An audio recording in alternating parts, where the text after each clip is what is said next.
often come as assassins.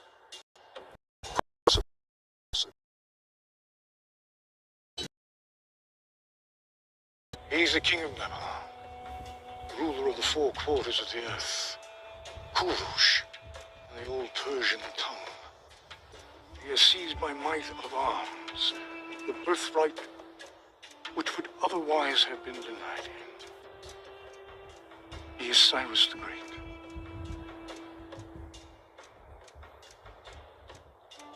Leave us.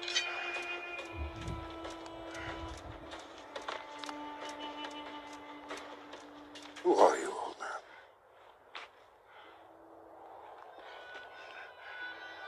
I am Daniel, of the tribe of Benjamin, made captive nearly 70 years ago by Nebuchadnezzar. My king, I've heard of this man. He served Darius well after he captured the city in your name. It is said he spent a night in the lion's den. The beast would not touch him. Is this true? It is. Oh. I know who you are now. Tell me why you're here. I seek to tell thee a story. A tale of four kings. One great, one foolish, one who has been deceived, and one who is destined to be regarded as wise for all the ages of the world to come. Stories from your imagination? No, king. For I will speak only the truth. And if you would not wish to hear it, you must bid me speak nothing. Come. You will give us entertainment while we eat. Please. My king, we're expected in Babylon this evening. The palace will be there in the morning. As you wish.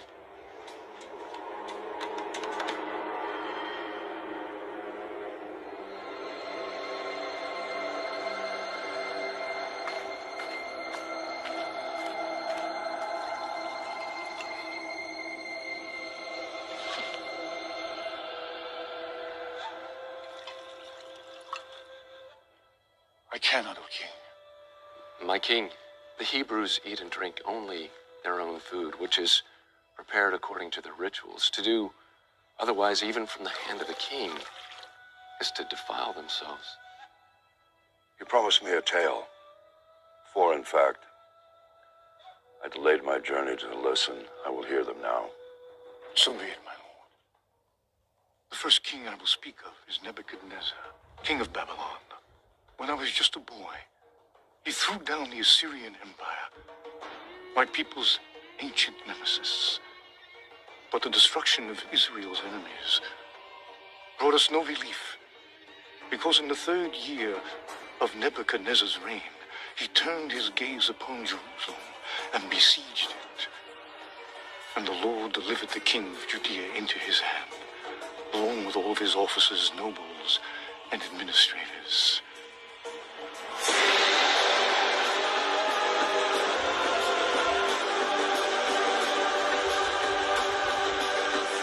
We, the exiles, arrived in Babylon. Nebuchadnezzar ordered Ashpenaz, his chief eunuch, to select some of the Israelites from the royal family and nobility, young men without any physical defect and showing aptitude for every kind of learning, one of whom was myself.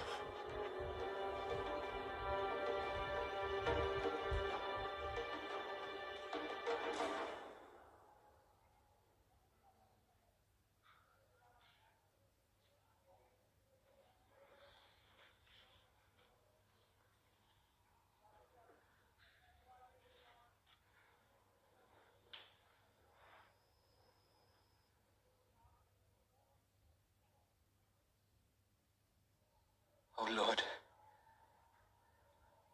Jerusalem has sinned greatly. Like a widow is she, once great among the nations, a queen among the people, has become a slave, her children captive before the foe. My eyes overflow with tears. For you, Lord, are righteous. Yet we rebelled against your command. Comfort me, O Lord. Comfort me and my brothers, and restore our spirit.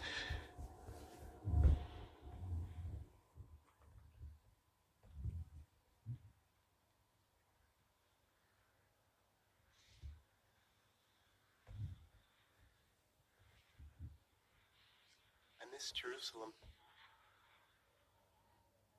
As do I. I fear that we shall never see her again. Have faith, my brothers. I have only begun my studies, but here, the prophet Jeremiah, son of Hilkiah, has written that we shall serve the king of Babylon for 70 years 70 years is a long time. as punishment for our sins. And even if we were to survive it, we would be very old. Very old indeed. You are summoned for your meal.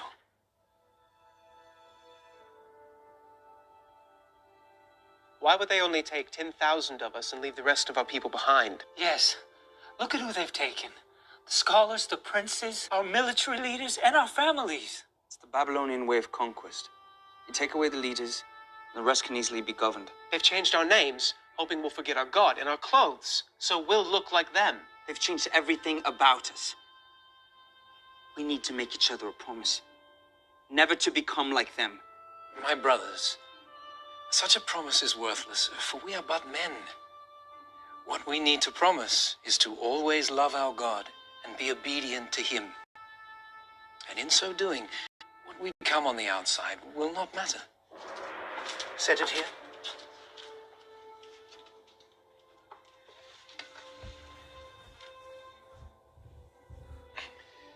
Lord Steward, please allow me to ask, what is this meat? Where is it from, and how was it slaughtered? The cattle are from the king's herd. They are fattened along the river and strangled before the altars of Marduk before their flesh is carried to the kitchens. The swine are from the king's pens. They are fed on choice food. And it is rumored the king's executioner laces their feed with the entrails of his victims, so that the king's chosen may feast and grow strong on the flesh of his enemy. Consider the list of these. To some, perhaps, but to us, we are forbidden to eat it. For the Almighty has commanded us, the pig is unclean. You are not to eat their meat or touch their carcasses. Nor can we eat anything sacrificed to gods other than our own. But the king cannot, he will not change the customs of his hall to fit your wishes. You must know this. And we will not ask him to. But you must eat. I have been charged with your well-being. If you are seen to be wasting away, I'm afraid of what my lord the king will do. He will have my head.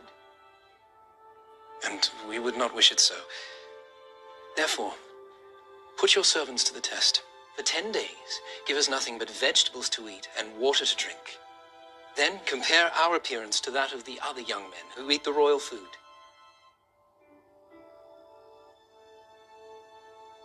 10 days. 10 days. And if to that appearance found one, We'll do it.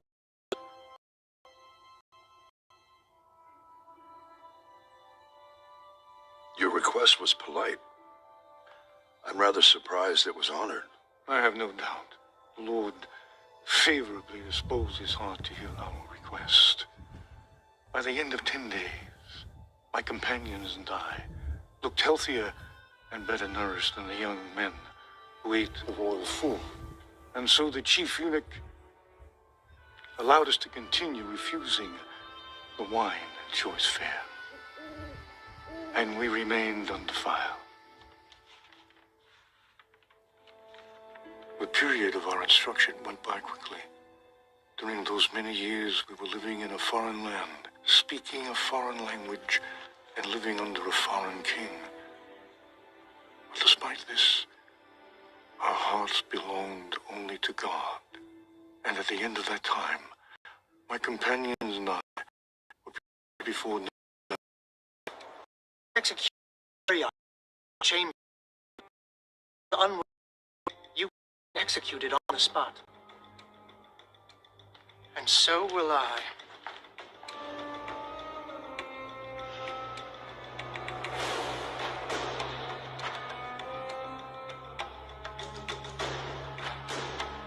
Lord King, I present you the princes of Judah, preserved by the right hand of your mercy and tutored by the left hand of your wisdom. They are come before you now for judgment as to their training. They are Belteshazzar, Shadrach, Meshach, and Abednego. Who am I? You are Nebuchadnezzar, son and heir of Nabopolassar, king of Babylon. You have destroyed Nineveh the mighty, seat of Assyria, and taken from her hand the scepter of nations. You are the commander of commanders and king of kings, from the rising of the sun unto its setting in the western sea. And beneath heaven there is none more powerful than thee.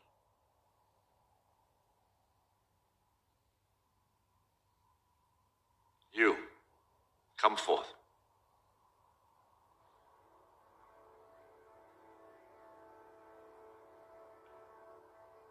Why should I allow you, sons of my former enemies, to serve in my court? Because you have spared the lives of our people who were delivered into your hand, and because the word of the prophet Jeremiah has come unto us, saying, this is what the Lord God Almighty, the God of Israel, says to all those carried into exile from Jerusalem to Babylon: build houses and settle down, plant gardens and eat what they produce, marry and have sons and daughters. Also, seek the prosperity of the city to which I have carried you into exile. Pray to the Lord for it, for if it prospers, you too will prosper. This is good. So now even your God commands you to serve me. I have no need of lapdogs. Would you dare to tell me the truth, even if you knew it would displease me? Lord King, it must be so. I will speak only the truth. And when you would not hear it, you must ask me nothing.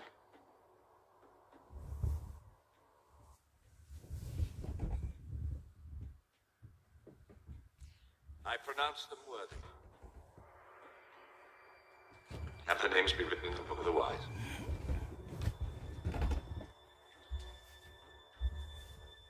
Nebuchadnezzar's questioning showed wisdom. A former enemy can be a good counselor. If they can be trusted. And a wise king is capable of choosing whom to trust. For are you not Croesus, formerly king of Lydia and once the richest man in the world, whose name alone signified riches almost beyond comprehending?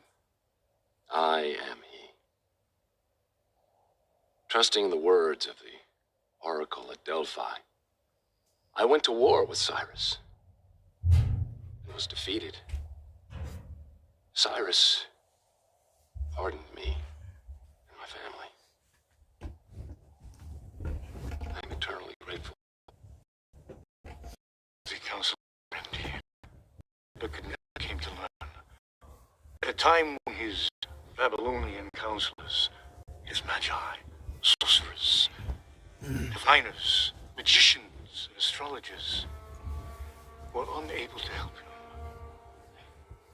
No! What is it, my king? Summon my counselors. The enchanters, the sorcerers, or the astrologers? All of them!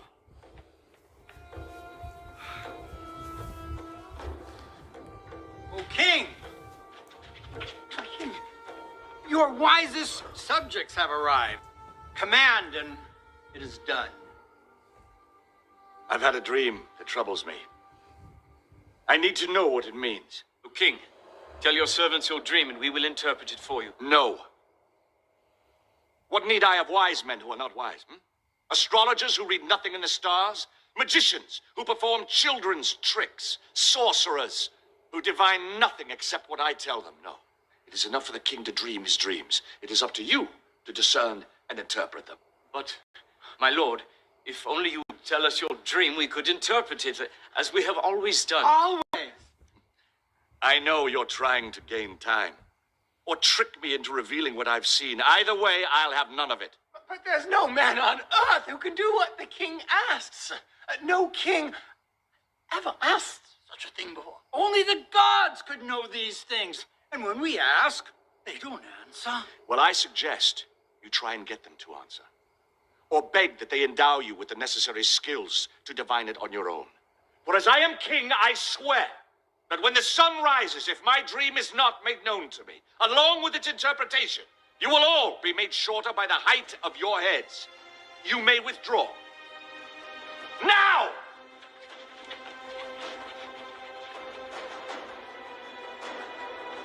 Lord Ashpenaz, is it true? It is. Why has the king issued such a harsh decree? Why don't you come along with me and ask him yourself?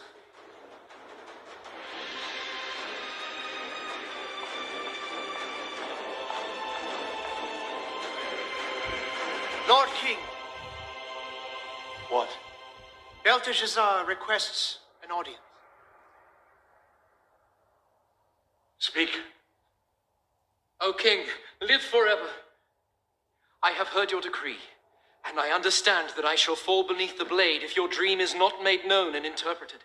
I ask only for more time, that I might withdraw for a while, my friends and I, to pray to our God, and see if he might not make the dream known to us. The time is fixed and cannot be altered. Sentence to be carried out at sunrise. You may withdraw. So long as you return at dawn, as your fate and that of the others is one and the same. And when you return, be sure to bring your companions with you. Shall I send guards along, my king? No. No, if he says he'll pray, not flee. That much, at least, I'm sure. Even if we were to flee the city, the whole world would have been against us. Not that it mattered. I had given my word and intended to keep it. I would pray and hope that the answer came. Prepare to bind the prisoners. Once the sun rises, there can be no delay. Bring forth the counselors.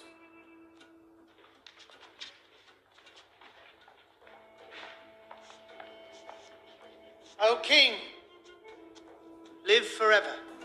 O king, do not execute these men, I beg you. Belteshazzar, your death is upon you as well, unless you know my dream and can interpret it. I am, and I will. Praise be to the God of my fathers forever and ever. He gives wisdom to the wise and knowledge to the discerning. He reveals deep and hidden things and has made plain all that you have asked, for he has shown me the vision of the king. Then speak. As you lay upon your bed, O king, you looked, and there before you stood a large statue, awesome in its appearance. The head of the statue was made of pure gold, its chest and arms of silver, its belly and thighs of bronze, its legs of iron, its feet partly of iron and partly of baked clay. As you were watching, a rock was cut out, but not by human hands. It struck the statue on its feet of iron and clay and smashed them. Then the iron, the clay, the bronze, the silver, and the gold were all broken to pieces at the same time, and the wind swept them away without a trace. But the rock that struck the statue became a mountain and filled the whole earth.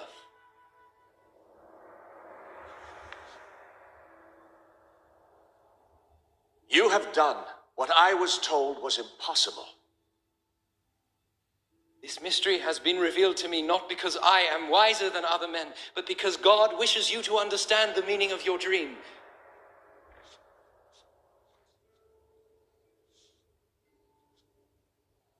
You know my dream, as if you dreamt it yourself. What does it mean? You, O king, are the King of kings. The God of heaven has given you dominion and power and might and glory. In your hands he has placed mankind. He has made you ruler over the nation. For you are the head of pure gold. After you, another kingdom will rise, inferior to yours. Next, a third kingdom, one of bronze, will rule over the whole earth. Finally, there will be a fourth kingdom, strong as iron, for iron breaks and smashes things to pieces. But just as you saw that the feet and toes were partly of baked clay and partly of iron, so this people will be a mixture, and not remain united any more than iron mixes with clay. And in the time of those kings, the God of heaven will set up a kingdom that will never be destroyed. It will crush those kingdoms and bring them to an end, but will itself endure forever. The Almighty has shown the king what will take place in the future. The dream is true, and the interpretation is trustworthy. I am the head of gold? Yes, O king, you are the head of pure gold. Surely your God is the God of gods, the ruler of kings and the revealer of mysteries. Let this man be paid honor, and present him with incense. Thus the king made me ruler over the entire province of Babylon, and at my request made Shadrach, Meshach, and Abednego administrators. King Nebuchadnezzar made an image of gold, 90 feet high. All were commanded to fall down and worship, and all did as commanded, except for Precious king, as your dutiful servants, we know the law, that when the horn sounds, we all bow down and worship your image. But these Jews, whom you have set over the affairs of the province of Babylon, pay no attention to you, O king. None. They neither worship your gods or serve the image of gold you have created. Nothing. Is this true? You refuse to worship my statue? O king, we do not need to defend ourselves before you in this matter. Really? Then you shall be thrown into the furnace, and no God will save you from my hand. If we are thrown into the blazing furnace, our God will defend us from it. And if he does not, we want you to know, O king, that we will not serve your gods or worship the statue of... Enough! You dare to defy me? Let the furnace be heated sevenfold.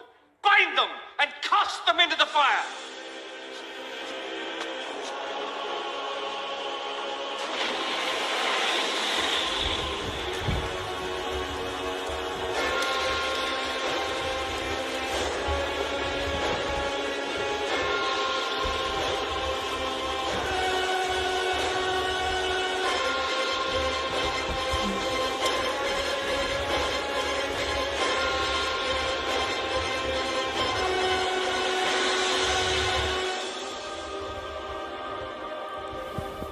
There were 3 thrown into the fire. Certainly, O king. But now I see 4. And the fourth looks